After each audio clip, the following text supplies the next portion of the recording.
La ferme Ausy de Zégoire hérite son nom de la famille propriétaire de la ferme depuis les années 1960. Les propriétaires précédents étaient les familles Favard au début du XXe siècle et Dochin depuis le XVIIe siècle, dont la ferme porta alors le nom. Pour les aventuriers de la région, la ferme Dochin d'Averna appartient à une branche de cette même famille Dochin qui habitait ici. Le lien entre les familles Dochin, Favard et de Zégoire est d'ordre matrimonial. Marie-Louise Dochin ayant épousé Léon Favard et Marie-Louise Favard ayant épousé le baron Maurice Ausy de Zégoire. La peinture blanche qui assure la cohérence de l'ensemble ne peut faire oublier que cette ferme construite au XVIIe siècle a subi de nombreuses modifications ou restaurations tout au long de son histoire.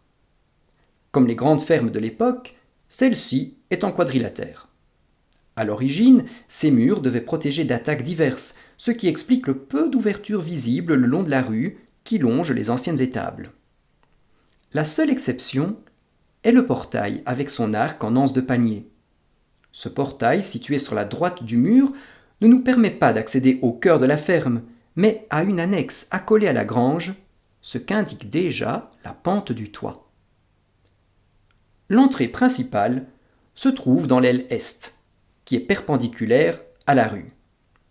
Un portail du XVIIe siècle, en pierre de Gobertange, se situe à gauche des anciennes écuries, où se reposaient les chevaux, bien sûr, mais aussi les palefreniers. Comme pour l'autre aile, les ouvertures sont rares. L'arc en anse de panier du portail est surmonté d'une petite niche abritant la Vierge à l'enfant. À gauche du portail se dresse une tourelle circulaire du XVIIe siècle, qui fut rehaussée au XVIIIe siècle. Une pierre armoriée est encastrée dans sa maçonnerie. Elle provient de la ferme de Serres de Gendrenouille, qui appartenait jadis à l'abbaye de la Ramée à Jauchelette.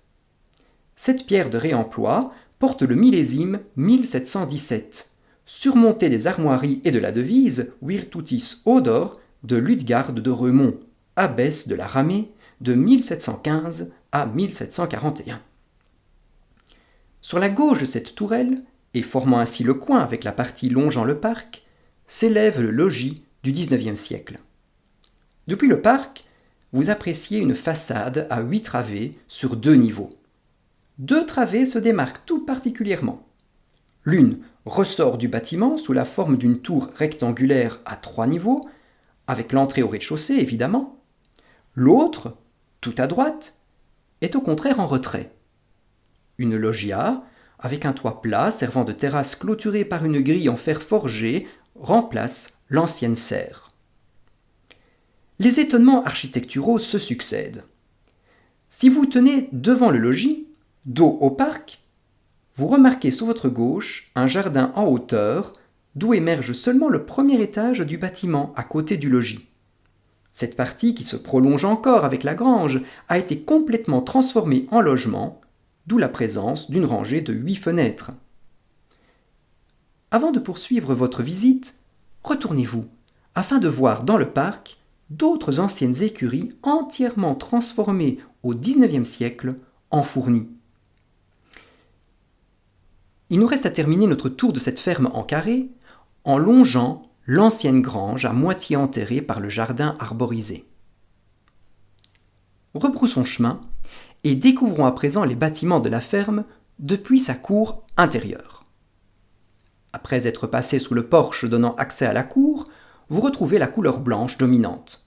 D'abord avec le logis secondaire sur votre gauche, puis avec le logis principal suivi des anciennes étables surmontées de remises à grains. En face de vous se dresse l'ancienne grange à l'étonnante charpente.